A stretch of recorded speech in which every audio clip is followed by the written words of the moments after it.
আজি তোমালোকৰ টপিকটো হল শৰ্টকি ডিফেক্ট আৰু তোমালোকে জানা শৰ্টকি ডিফেক্টটো কোৰ আছিলে এটো কৈছিল নহয় পইণ্ট ডিফেক্টৰ ভাগকিটা স্টয়চিওমেট্ৰিক ডিফেক্টৰ যদি আমি আয়নিক সলিডৰ ক্ষেত্ৰত যদি আমি চাব যাও এই দুটা নামে ভ্যাকেন্সি ডিফেক্ট আৰু ইন্টাৰস্টিচিয়াল ডিফেক্ট যি দুটা তোমালোকৰ আগৰ ক্লাছটোত হৈ গল হেতু আছিল ফৰ নন আয়নিক সলিডৰ এতিয়া আমি যদি আয়নিক সলিডৰ ক্ষেত্ৰত সেই দুটা ডিফেক্টকে আমি যদি এক্সপ্লেইন কৰিব লাগে সাইন্টিষ্টৰ নামেৰে শৰ্টকি ডিফেক্ট আৰু ফ্ৰাঙ্কেল ডিফেক্ট দুটা আমি ডিফেক্ট পাও তাৰে আমি আজি শৰ্টকি ডিফেক্টটো ষ্টাৰ্ট কৰিব গৈছো শৰ্টকি ডিফেক্টটো সোৱা মই ফাৰ্স্ট পঢ়ি দিছো It is a kind of defect in solid where equal number of cations and anions are absent from the respective sides. It does not affect the electric neutrality of the solid, but the overall density is decreased. It is found in solids having cations and anions of comparable size. Etia soa shortki defect to hole ki buli koise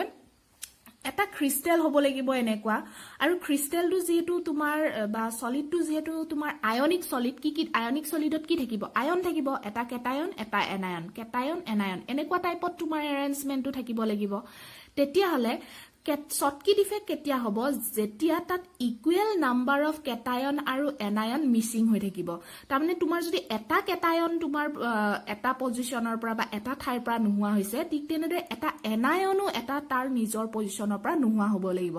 তাৰ কাৰণে তুমি এটা নোহোৱা কৰা বা দুটা নোহোৱা কৰা হেতুৰ লগত কোনো ডিপেন্ড নকৰে কিন্তু সেম নাম্বাৰ অফ কেটায়ন আৰু এনায়ন তুমি এনেকুৱাকে যেতিয়া ফিগাৰটো ড্ৰ কৰিবা মিসিং দেখুৱাব লাগিব এটা লাইনত যদি তুমি এটা কেটায়ন মিসিং দেখুৱাইছা আনটো লাইনত তুমি এটা এনায়ন মিসিং দেখুৱাব লাগিব এনেকুৱা টাইপৰ মিসিং হলে মানে ইকুৱেল নাম্বাৰ অফ কেটায়ন আৰু এনায়ন যদি মিসিং হয় আৰু তাৰ ক্ষেত্ৰত সলিডটোত বা ক্ৰিস্টালটোত যেটো ডিফেক্ট ক্ৰিয়েট হ'ব সেই ডিফেক্টটোকে আমি কি কম শৰ্টকি ডিফেক্ট বুলি কম হয় আৰু এই ডিফেক্টটো তোমাৰ শৰ্টকি নামৰ সাইন্টিষ্ট এজনে তোমাৰ উলিয়াইছিল কাৰণে নামটো শৰ্টকি ডিফেক্ট হৈছে এতিয়া সোৱা তোমাৰ আৰু এটা লাইন মই কৈছো it does not affect the electric neutrality of the solid কি কৈছে এই যেহেতু তোমাৰ এটা সেম কেটায়ন আৰু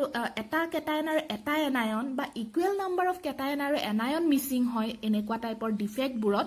তাত তোমাৰ ইলেক্ট্ৰিক্যাল যেটো নিউট্ৰেলিটি মানে তোমাৰ বৈদ্যুতিক যেটো সাম্যতা হেতুত কোনো ধৰণৰ প্ৰভাৱ নপৰে কাৰণ তাত তোমাৰ ইকুৱেল নাম্বাৰ অফ সাপোজ তোমাৰ আগতে 10টা কেটায়ন আছিল আৰু 10টা এনায়ন আছিল তুমি তাৰ পৰা এটা মানে মিসিং কৰি দিছা তোমাৰ এটা মিসিং কৰিলে 9টা কেটায়ন হল 9টা এনায়ন হল তেতিয়া ৰেশিওটো সেম হৈ থাকিলে নাই নাম্বাৰ অফ কেটায়ন আৰু এনায়নৰ যদি আমি ৰেশিওটো চাও তেতিয়া তোমাৰ সেমে হৈ থাকিলে হেতু কাৰণে যেটো বৈদ্যুতিক নিউট্ৰেলিটি যেটো ইলেক্ট্ৰিক নিউট্ৰেলিটি বৈদ্যুতিক সাম্যতা হেতুত কোনো ধৰণৰ প্ৰভাৱ দেখা নাযায় হা কিন্তু এটা কথা তাত শিওৰ হয় বাট দ্য ওভাৰঅল ডেন্সিটি ইজ ডিক্ৰিজড কি হৈছে যেটো আগৰ ডেন্সিটি আছিল সলিডটোত বা ক্ৰিস্টালটোত যেটো ডেন্সিটি আছিল যেটো ঘনত্ব আছিল হেতু সদায় কমিব ডিক্ৰিজ হ'ব কিহৰ কাৰণে তাত নাম্বাৰ অফ কেটায়ন এনায়ন তোমাৰ নোহোৱা হৈছে আগতে যদি 10টা আছিল এতিয়া তোমাৰ 9টা আছে obviously তাত কি হৈছে কি হ'ব ডেন্সিটিটো ডিক্ৰিজ হ'ব মানে ঘনত্বটো কমি যাব হল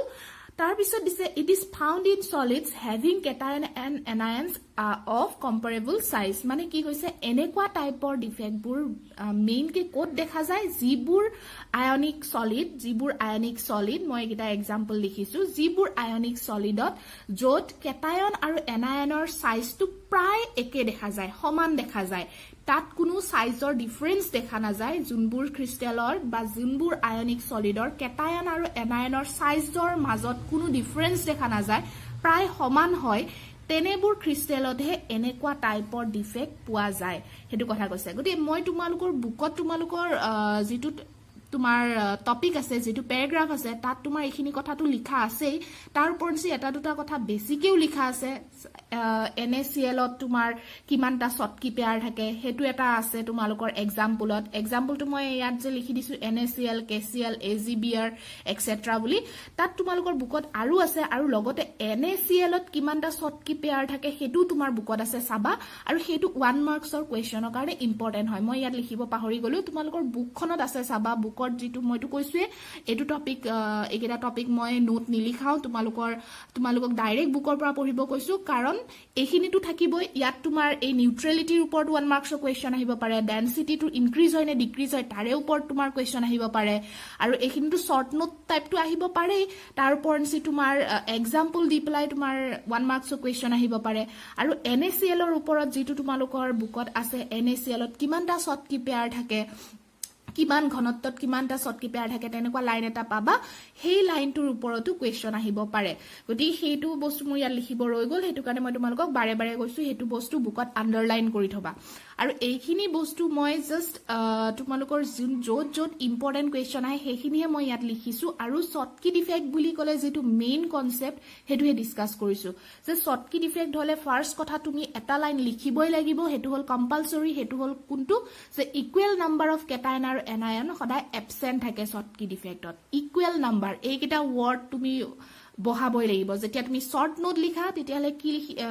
মানে ফাৰ্স্ট লাইনটো বা কেনেকে তুমি স্টাৰ্ট কৰিবা ইকুৱেল নাম্বাৰ অফ কেটায়ন আৰু এনায়ন এবসেন্ট এই লাইনটো তুমি ভৰাবই লাগিব তাৰ ওপৰঞ্চি হেতু লাইনৰ পিছতে তোমালোকৰ কোনটো লাইন আহিব